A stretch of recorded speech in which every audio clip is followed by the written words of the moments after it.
I'm Deborah Owens, America's Wealth Coach, and it's time to get wealthy. You're going to learn exactly what you need to do to finally achieve the level of financial success you desire and you deserve. Black is beautiful and profitable too. The beauty supply industry is an $18 billion industry, and African Americans buy more ethnic products than any other group, 9 times more to be exact. And the truth is that they own only 1% of the beauty supply stores. The majority of African American beauty supply stores are owned by Korean Americans, and they also control the supply chain. Part of that is because many of the products that you find in beauty supply stores, like wigs and hair, are manufactured there. Well, when our guest today found out about that fact, she decided to take matters into her own hands and teach African Americans how they can start their own beauty supply store. And so here's what I want you to know, or what they don't want you to know, about what it really takes to achieve and have a financial successful business. First off is that obstacles really are opportunities, and that's what you're going to learn today. And the other thing is that there's strength in numbers. When you learn how to leverage your resources together, you can overcome any obstacle, and that success leaves clues. And that's why if you want to be successful in any business venture, then you need to find a mentor. And so that's exactly what we're going to cover today. You know that our framework on Get Wealthy for achieving success is mindset, strategy, and execution.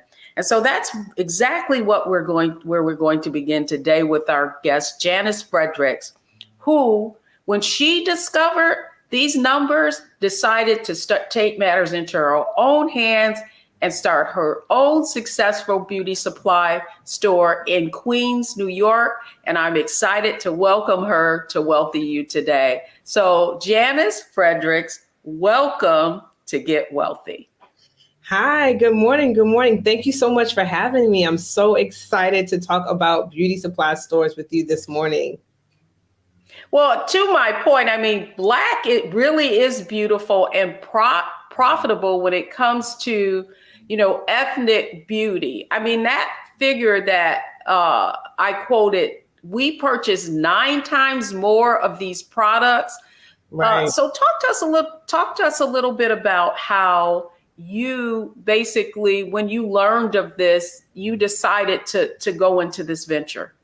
Right. So like many young African-American women, I was working in the corporate space, and I would frequent the beauty supply stores every single week. And before I knew about the larger, billion-dollar number, I just sat in a beauty supply store one day for 10 minutes and I counted the transactions, and it was almost like 3,000 that was transacted within 10 minutes. But at the end of that transaction, the person who was collecting the money was treating all the Black women like garbage, right? And so I decided in my mind, I just sat in that moment. I was like, wow, we are spending so much money. But at the end of their transaction, it was like a lackluster experience. And I decided to myself, this has to change. I no longer want to spend the amount of money that I'm spending in these stores and leaving feeling horrible, basically. We would go to Saks and, Nordstrom, and we get the champagne experience and we spend hundreds of dollars. But when we go to our local beauty supply store and we're spending the same exact money, we're not getting treated with that champagne experience. And that's exactly why I started my own beauty supply store almost 12 years ago, because I wanted to be the change. I wanted to see this industry. And I also knew that Black women spend a ton of money on beauty supply, as I was in that store just counting the transactions. As I thought about how much money Black women spend in beauty, I sort of like look at my aunts that they were the glamour queens, right? And so, certainly they grew up in the Jim Crow era. And I remember my aunt saying to me, oh yeah, we literally had to use charcoal for eyeliner, right? And yet they would still make themselves up into these some of the pictures of them when they were young were just amazing. And we do know that style is a big part of the African American experience, not only African American experience. I've even become like what do they call it? A Nollywood junkie, where I look at Nigerian movies and I see just the glamour, even though they may not have a lot of money, but style is very important. It's very important. What I want, very important to us, is like a part of our DNA. It's how we, convey our authenticity. But I'm really, really curious. That number of 1% kind of took my breath away. And so my first question to you is about, what are the barriers to entry? Why is that number so small?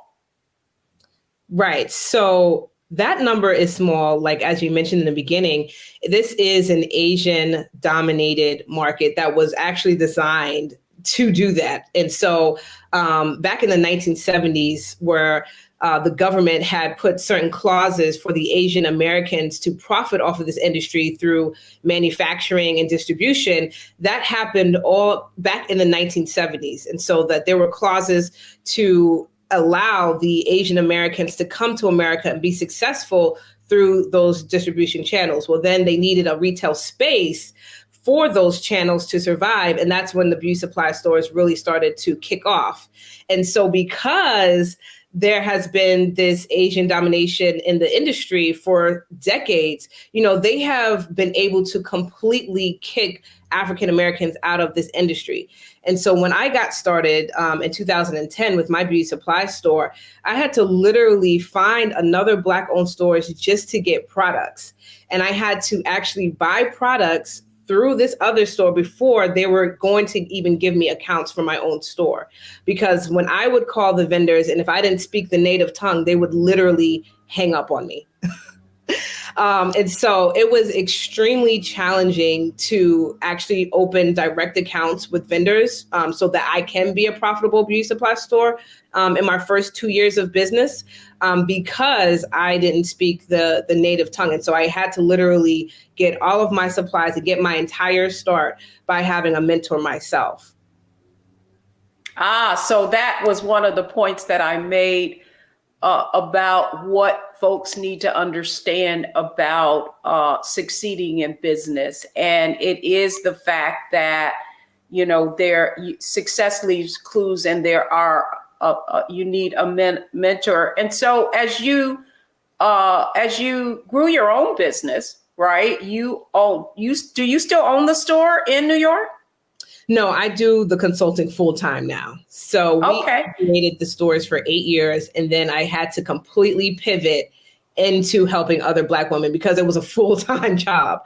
And so now that's what we do. We literally take you from A to Z on all of the things step by step you need to have in place to open and run a very successful beauty supply store with your own unique branding, because we know that there are a dime a dozen in our community. And we are not only just competing with our local beauty supply stores, but we're also competing with the big box retailers now, because as you know, Deborah, the Targets and the Walmarts, they are all after Black hair care now, especially in the natural space. And so it is important strategy-wise, when we talk about strategy and entering this industry in a really strategic way, it's important that we really create a really unique beauty brand before getting started in beauty supply and actually setting up. I want to get to strategy in our next segment, but I'm really curious because I think that what is necessary is that people are informed if they are going to look at this as a business opportunity. And so to that end, in terms of the mindset, certainly you encountered a number of different challenges and obstacles, not speaking the language, the fact that the supply chain is, clearly dominated by one sector and trying to get the foot in the door. So I want to start with the mindset that you have found in coaching others that you need to bring to the table if you're going to capture this huge market, right? And those increase the number of beauty supply stores that are owned by African Americans themselves.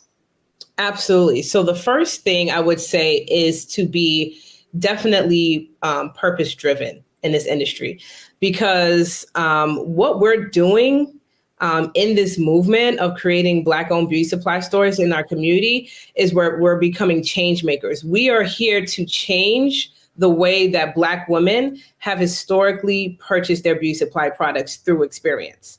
And so that's the first mindset. It's not a get rich quick type of business. There are going to be a ton of obstacles and challenges. Like I mentioned, the biggest one is actually our vendors and just getting inventory for your beauty supply store. And so you have to have the mindset of I'm a pioneer in this industry. And so it is not going to be easy. I'm a change maker in this industry. And so I'm going to have some challenges, especially when it comes to just even getting the biggest asset on our balance sheet, which is inventory in for the store. You definitely have to have the mindset of this is a risk, right? Again, because we are, treading these waters that aren't really known in our community, and we're all doing this for the first time. Most of the Black-owned stores in the community are the first ones there, and so with those things in mind, you really have to have tenacity. You have to have grit. You have to be able to pivot. Because a lot of times, again, just going back to that Asian domination, that we have to be able to pivot when they say you can't open a store here because there's a store 3 miles away. And I have seen that with many clients. So really the main thing is just to be purpose driven and to understand that you're a pioneer in this and it's not going to be an easy road. Well, it is interesting because in you just sharing in the first few minutes that you couldn't go direct to suppliers, so you had to get your products from other vendors, other beauty supply owners. I mean, that certainly was overcoming an obstacle. And so I'm interested in how you had to, how you thought through if you were going to be successful, that this was the first step you needed to take. Yes. So as I tried to navigate opening my accounts directly, and then I was, hit with those obstacles, I thought to myself, listen, this is not going to always be the issue. I'm going to get the products anyway, and then I'm going to show these reps, because these are sales reps and they make a commission off of their off of the invoices, that, hey, if I can get the products anyway, and I could show you that people want to shop with me, even though my prices are a little bit higher because I have to charge a little bit more, obviously, because I'm not getting the product direct, but they still want to shop with me because I'm Black owned, for them to just go ahead and open the accounts anyway, because I still have your product anyway. And this is what I also explain to a lot of my clients who are facing issues with getting accounts directly. I say you may have to take a slight loss in the beginning, profit-wise, because you have to go through like a third-party vendor, or you may have to order with another beauty supply store. But after a while, once they see that people are going to support you, even with a higher price point, because you're a Black-owned beauty supply store and you're offering them experience outside of just the products that they buy, so it's not so transactional, that they will still support you, and that it will be advantageous for the vendor to open accounts for you. So that is exactly what I did. I just kept moving forward.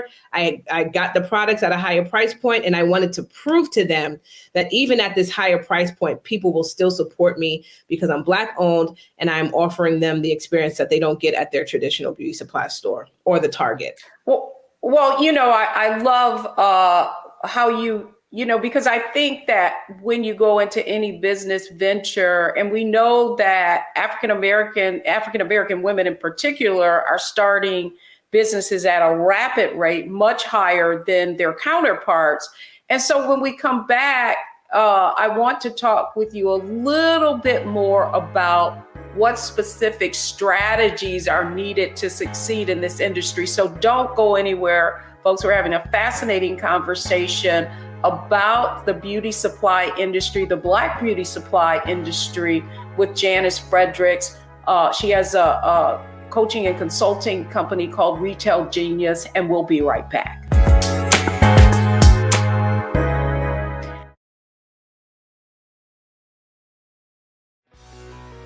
Let's be honest, as successful women, we're crushing it. Maxed out 401k and Roth IRA? Check.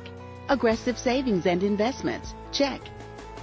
Yet, the freedom our success was supposed to buy can leave us stuck on the six-figure hamster wheel, watching retirement slip further down the road.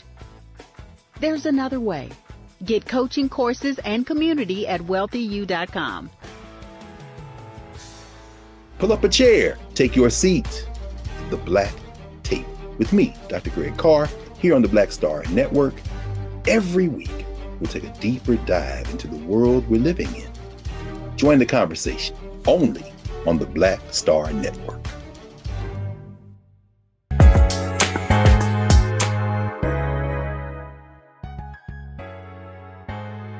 Welcome back to Get Wealthy. I'm Deborah Owens, America's Wealth Coach, and we're talking Black is Beautiful and Profitable today with Janice Fredericks, who opened her own beauty supply after she discovered some of the stats that we're discussing today. That, although we buy 9 times the amount of products, Black women that is, that we only own 1% in this industry. And how, on Wealthy You and Get Wealthy, we say that problems are opportunities. Well, that's exactly what our conversation is about today. So Janice Fredericks, fascinating how you are sharing, sort of inside baseball, the reason why there are only 1% of these stores are owned by African Americans is because the barriers to entry can be quite high.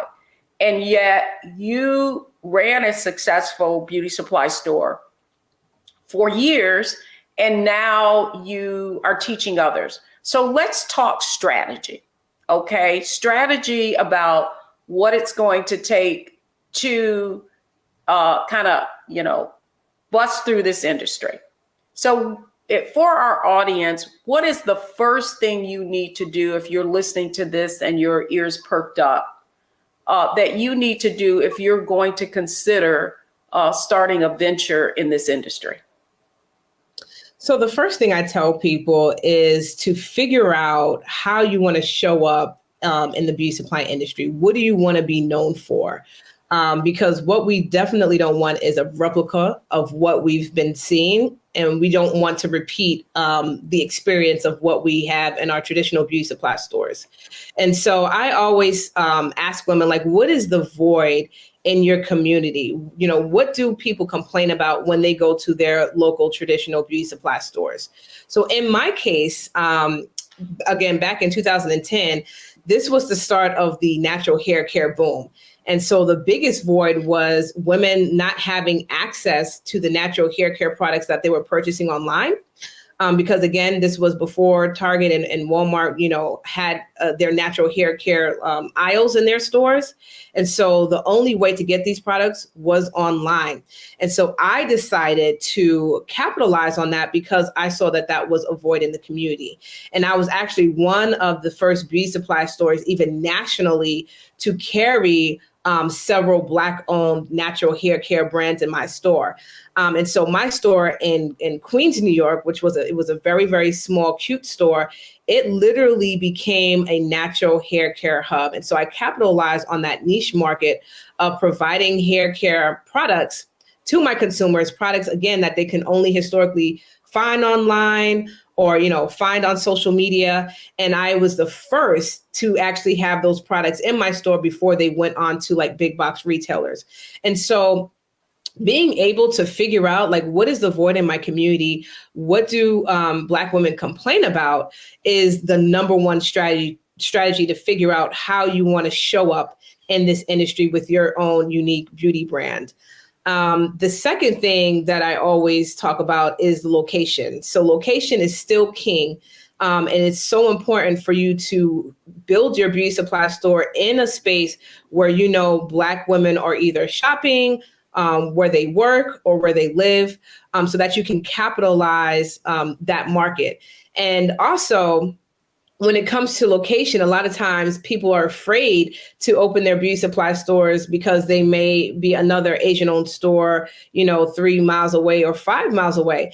And what I actually say to that is I get excited because I know that when I open my beauty supply store in that area with the type of experience that I'm going to present to the community, that I'm going to immediately take all of their customers, just because we bring something different to the table when we open our Black-owned beauty supply stores in our communities.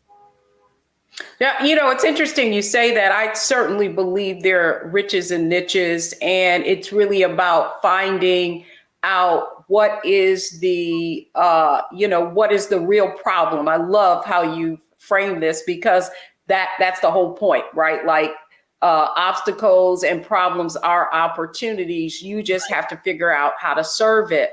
However, location is important, but in just in terms of a strategy, when people are considering this industry, now so much is being purchased online. Is your advice then to not only have a good location, but also have a robust online shopping experience as well?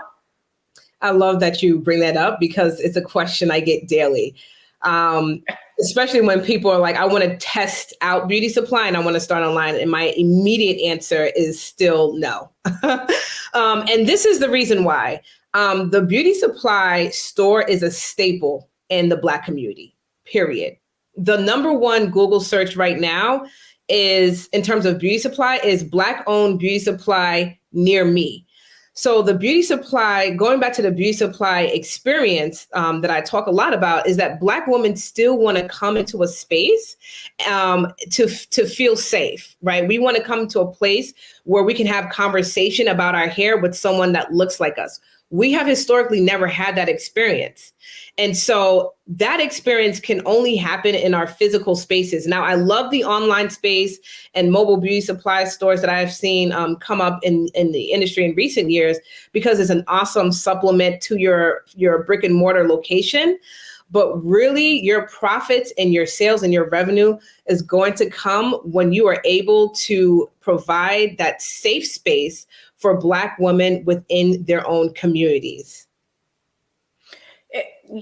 The other aspect of strategy that I feel like you're conveying is that the biggest competitive advantage that you can take advantage of as a beauty supply owner that is Black really is creating the experience that they're not necessarily getting elsewhere, even though there are, I can go down one road and there are tens of numbers of them. Right. Exactly.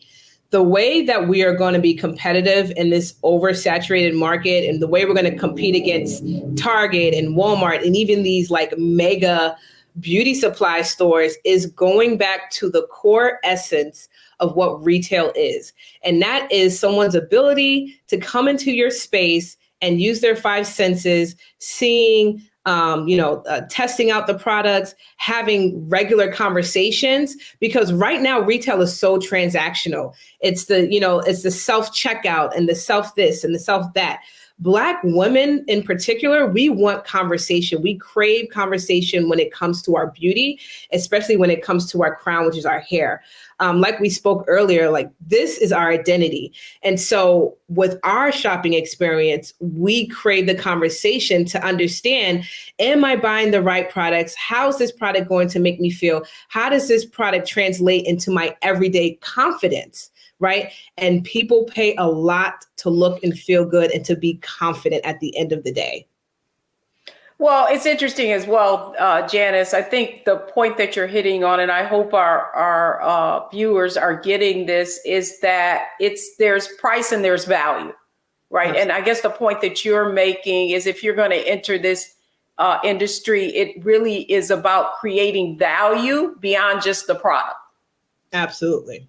Absolutely. But I do have, one other question for you in terms of retailer, right? So I'm seeing, in fact, I was in the mall yesterday and so many of these stores are closing, right? And COVID has had a significant impact on in-person retailer. How has it impacted the beauty industry more specifically? And would you still recommend that or advise someone to actually open a brick and mortar, even with the kinds of challenges that the pandemic has presented? So that's a really interesting question, because during the pandemic, our Black-owned beauty supply stores were actually able to thrive because we have access to our consumers and customers in a place where Target and a lot of the Asian-owned stores didn't have access to their data, because again, it was more transactional for them. So they weren't collecting emails, they weren't collecting phone numbers like our Black-owned beauty supply stores. And so in that time, we were able to capitalize off of their stores being shut down and not being able to reach their consumer. And we were able to do like delivery and, curbside pickup and, just really communicate with our customers on a more intimate level because we had those relationships established. So the pandemic did a great thing, a great service for our Black-owned beauty supply stores. And it did obviously change the way our consumers shop for beauty supplies. And so that you will have a small group of people who still prefer to do like curbside pickup and delivery and things of that nature. And so what that actually did for our Black-owned stores, it just actually created additional revenue channels. And so now we have the ability to outsource delivery. We have the ability to have like 24-hour service where we can outsource someone coming to pick up their products or do a delivery service. So some of our stores do have like a 24-hour service where they can deliver your products to your hair salon, for example, 3:00 in the morning. I have one client that does that and she makes a lot of money. So there has been so many different opportunities now that the pandemic has happened, and it kind of shaped the way people are shopping for their beauty supply, where we can add in those additional revenue streams in addition to our actual brick and mortar locations. What you're talking about is innovation. And, as a business owner myself, certainly I had to innovate. A lot of that had to do with virtual and just how we connected. However, last thing, I think the biggest impediment or one of the biggest challenges in retail right now, we're hearing how difficult it is for staffing. And so what advice would you give to someone considering this venture around, attacking that whole staffing challenge? So my number one thing when we talk about hiring people for your beauty supply store is just making sure that they understand that this is a purpose-driven business and that they have that mission and vision ingrained in them. So they're not just, because retail has very high turnover. We all know that. And so you will experience a little bit of that. But if you do an excellent job at explaining what the mission and vision of this business is, and explaining to your potential staff members listeners that, there is an overall movement that is being taken place in the Black community where you can be a part of this, that definitely helps with retention right now. Oh, I love it. Mission, vision, and values is always the way to retain employees and help them to feel a part of not just movement. It's not always about the profit, right? It's not always about the profit or making money. Is that people want to feel valued and affirmed in their workplace. We've covered a lot in terms, we started with mindset, know that you're going into this and that there are some, some challenges, some things that you're going to have to overcome, but those challenges are opportunities if you approach it the right way. And then strategy, we talked a lot about how, if you're going to enter this industry, you need to innovate and really think out of the box, but more importantly, take ownership and convey that it's a movement and that you're going into this not just about profit, but purpose is a part of that. And when we come back, I want to talk to Janice a little bit about execution. Now, if you're thinking about, if your antenna went up and you thought this could be an opportunity, now we're going to talk about how you execute on it. So we'll be right back. Hi everyone, my name is Yemi. I was a part of Janice's Beauty Supply Bootcamp. I have to say the class has been amazing. It's been a blessing actually, because I knew I wanted to open a beauty supply store. I just didn't know where. Once I started the class with her, she helped me understand and have a solid foundation on how to run a successful retail business and how to open one as well.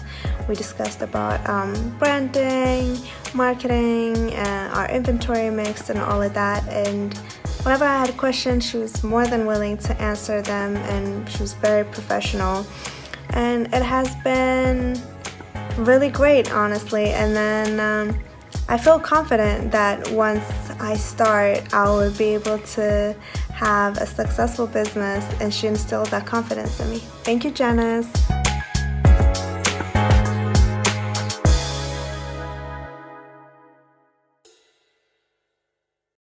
Hi, I'm Dr. Jackie Hood Martin, and I have a question for you. Ever feel as if your life is teetering and the weight and pressure of the world is consistently on your shoulders? Well, let me tell you, living a balanced life isn't easy. Join me each Tuesday on Black Star Network for A Balanced Life with Dr. Jackie. We'll laugh together, cry together, pull ourselves together, and cheer each other on. So join me for new shows each Tuesday on Black Star Network, A Balanced Life with Dr. Jackie.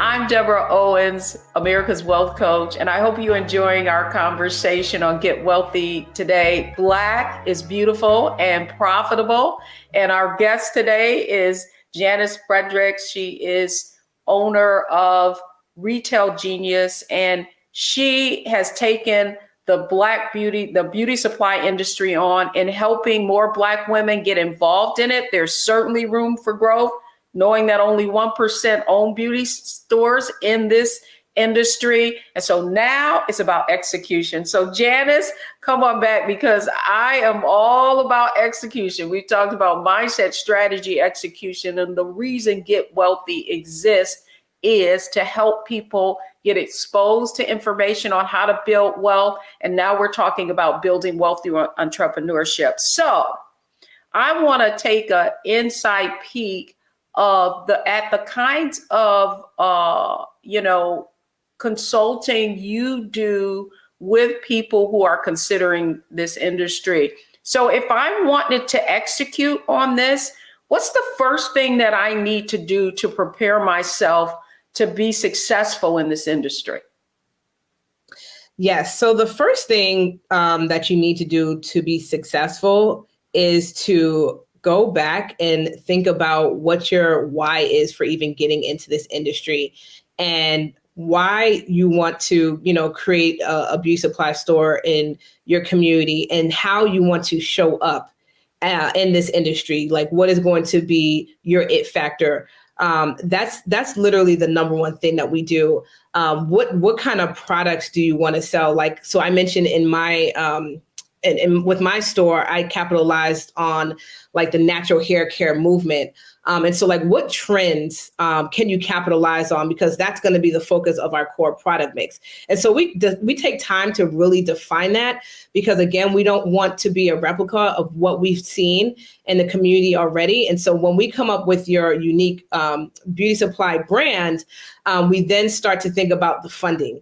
So the funding piece is one of the biggest obstacles for people actually getting started. So they have the strategy, they know how they want to show up in this industry. They know what the void is in their community, but it's the funding that holds a lot of people back. And so it's the funding, and then it's figuring out, well, how much do I need for my particular store, right? Because we have boutique size stores, and then we have mega beauty supply stores. And so the funding piece and the budget varies a lot. Location is a big factor.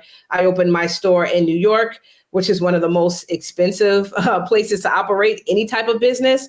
And then there's a lot of Black-owned beauty supply stores down in the South. And so all of these factors, we sit down and we figure out, what is the budget going to be? Where are we going to get this funding? Do we need investors? And so we come up with a funding map, which is just your roadmap of how we're going to get funding for your beauty supply vision. Because what I want is to see your vision be executed. I don't want to scale down. I don't want to dumb down the vision. I want to make sure that we figure out how we're going to get the funding to execute your specific vision that God gave you. And once we figure out the funding piece, we get to work on one of the second biggest obstacle, which is finding that perfect location. And so on our team, we actually have a realtor that does that part for our clients. And so she goes out and she looks at different spaces, and she, comes up with an LOI and, walks our clients through that whole process of, securing an amazing location, getting an amazing lease. And then we start to build out the store. And so I have an amazing team with me now, where I have an architect on our team who does an amazing store layout. I have an interior designer who builds out a beautiful, appealing, premium space where a Black woman can come and just feel luxurious and feel seen and have an amazing experience in your store. And we put all of those pieces together, my team and I, for all of our clients. And then I go ahead and I actually am the person who does the vendor accounts and orders the products for all of my clients, because I have those established relationships with a lot of the vendors. I've been in this industry almost 20 years now. And so it's easy for me to now bridge that gap, where before 10 years ago, if you had called a vendor and you didn't speak their native tongue, they would literally hang up on you.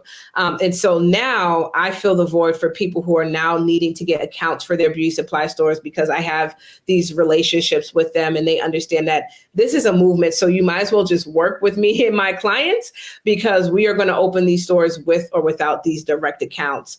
And so once we get the accounts, it's just all about getting the word out and having a robust marketing plan so that the community knows that, hey, a Black-owned beauty supply store is opening in the community and we need your support. And so we create a robust marketing plan for all of our clients before we have our soft launch event. So in my program, I teach a 2-launch strategy. So that's having a soft launch event to troubleshoot the store and to troubleshoot the product mix and POS system and a lot of our back end operations. And then we have a really big grand opening event where we have the Black Chamber of Commerce come out. We have beauty influencers. And so that whole thing ties in all together at our big grand opening event. And that's kind of a real snapshot of what it takes to open a beauty supply store in your community. Well, yes, this is Get Wealthy. And one of the things that I'm a numbers person. And so what I would say, what I want this audience to understand is typically if you were going into a franchise or something of that sort, there's a minimum investment required. And then I want them to get a sense. So if you were just to look back over the people who have maybe were sort of early stage and maybe didn't have the a lot of capital to invest, I mean, just, a general amount of investment that requires, certainly capital can come from different places, but in their minds, what should they look at? What should they consider if they were going to go into this venture? So I would say the average is around low six figure investment. We have open beauty supply stores with, just 50,000, but obviously the more inventory you have, the more opportunity you have to make money and be a profitable store. And so I tell people to, think about 90,000 to upwards 150,000. Just depending, again, on where you are location-wise, because that makes a world of a difference. And also the type of inventory you want to carry in your store. So the biggest pieces to think about is your location, the inventory, and then the working capital you're going to need in order for this business to run successfully for the first 6 months. That's the three main things that I want you guys to think about when thinking about a beauty supply venture.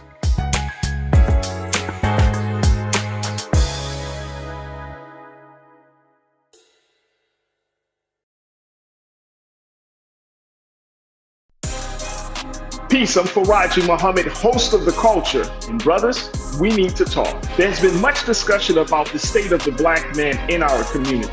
Whether it's in politics, education, or in the home, my brothers, we are struggling to lead the way, which is why The Culture will be hosting the Black Men Summit, where we'll be redefining and celebrating Black manhood. This special series will kick off on the 28th anniversary of the historic Million Man March, on Monday, October the 16th at 4 p.m. Eastern Time. I'll be talking to some of Black America's most prolific, dynamic, thought-provoking Black men activists, scholars, and leaders about our role, our power, and our future. So tune in and join the conversation as an online culture crew member for The Culture's Black Men Summit, redefining and celebrating Black manhood.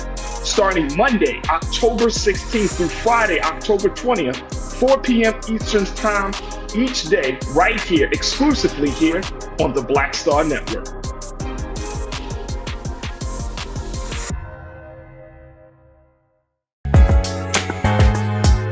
Welcome back to Get Wealthy. I'm Deborah Owens, America's Wealth Coach. One of the things that I hear you saying is about inventory, and inventory is money. And so in this industry, what are like the terms? I mean, can I buy with a 90-day invoice strategy? I mean, what are the terms, if you will, of agreement for actually getting product? So for inventory, you will have to pay for all of your inventory up front. I've also found that out the hard way.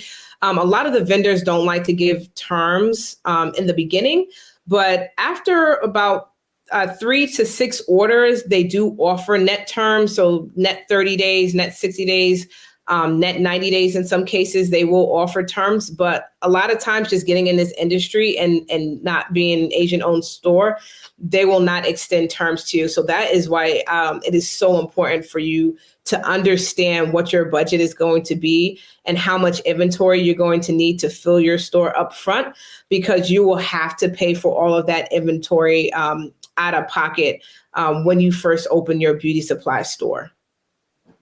And then, the other thing is inventory is money, right? Like I know the numbers person in me, and even being a business person. So how do I'm just trying to, kind of help the audience understand why it's so important to do your homework and get the type of knowledge you need to be successful. How do I know how much inventory to order and of what products? I mean, do you have like information on, do you counsel them just on, what their product mix should be, and actually how to determine what's going to be in demand? Exactly. So that is the hardest part. And I still to this very day, when I do orders from clients, it is a huge headache because it's so many products, and it takes days to even figure out one invoice. And so how we start with this is that we look at the product mix and how you want to be represented or known in this industry. And then we identify different vendors that carry those specific products. So for example, with my beauty supply store, again, I knew I wanted to focus on like Black owned, clean beauty, natural beauty, hair care products.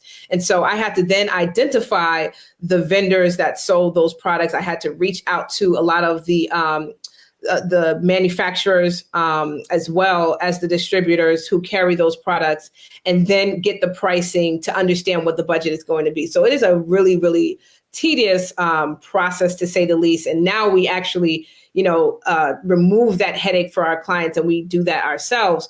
But when I got started, I had to rely on a mentor for all this information, because this is not something that you can find online. This is not something that you can Google. You literally have to sit down with someone to understand, what is the pricing, how you price your products, what is selling right now, what are people asking for. You have to literally connect with a mentor, someone who's seasoned in this industry, to really understand all of this information. Because again, the Asians understand this stuff because they have been in this industry for decades, and they have those relationships already with the sales rep.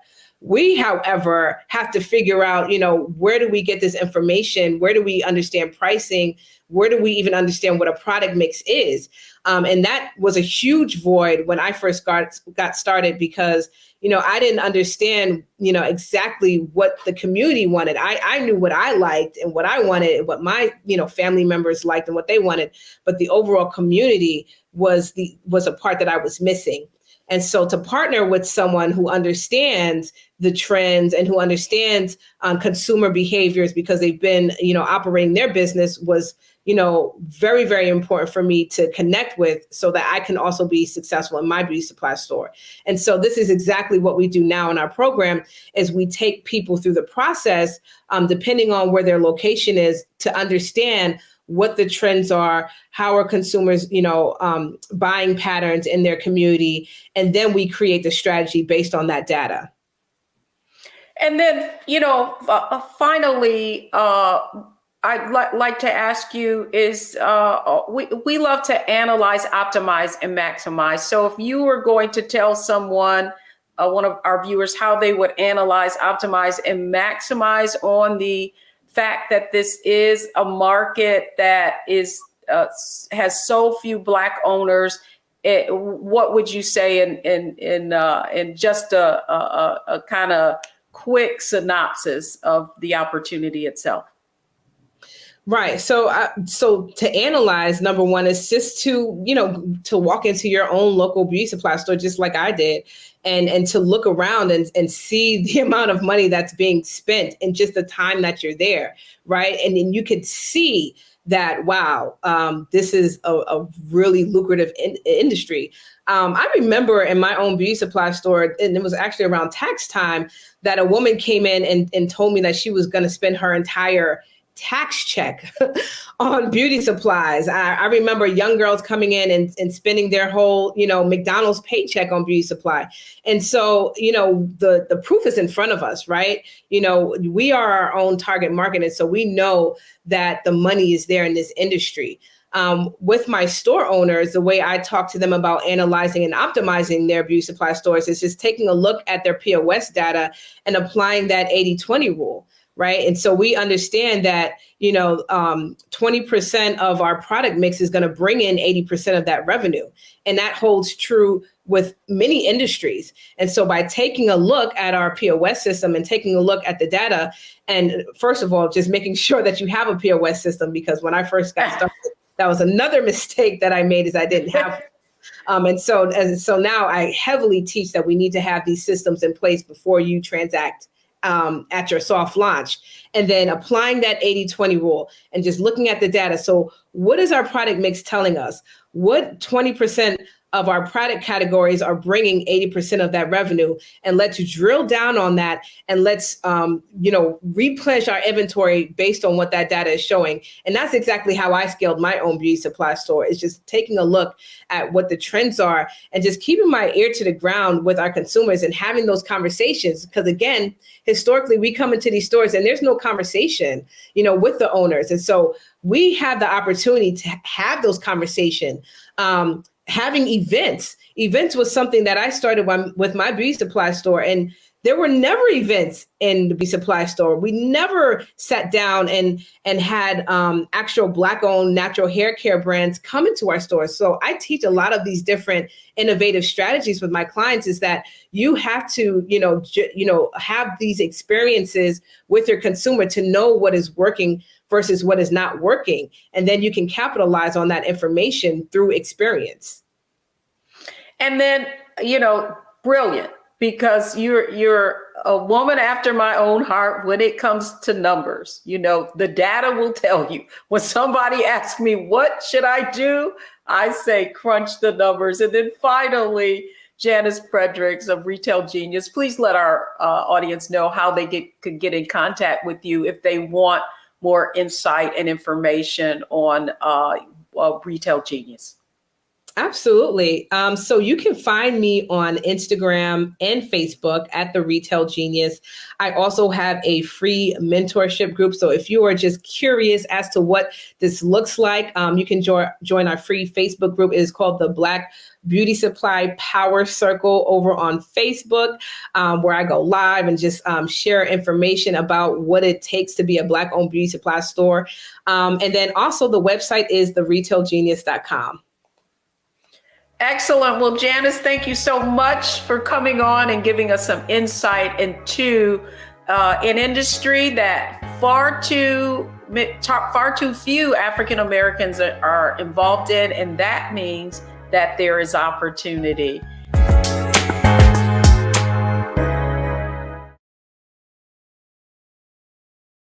When you talk about Blackness and what happens in Black culture, we're about covering these things that matter to us, speaking to our issues and concerns. This is a genuine people-powered movement. There's a lot of stuff that we're not getting. You get it, and you spread the word. We wish to plead our own cause.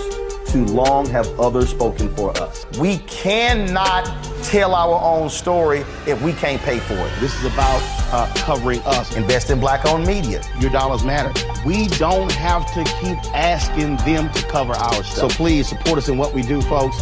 We want to hit 2,000 people, $50 this month, raise $100,000. We're behind 100,000, so we want to hit that. Y'all money makes this possible. Checks and money orders go to P.O. Box 57196, Washington, D.C. 20037-0196. The Cash App is $RM Unfiltered. PayPal is R Martin Unfiltered. Venmo is RM Unfiltered. Zelle is Roland at RolandSMartin.com.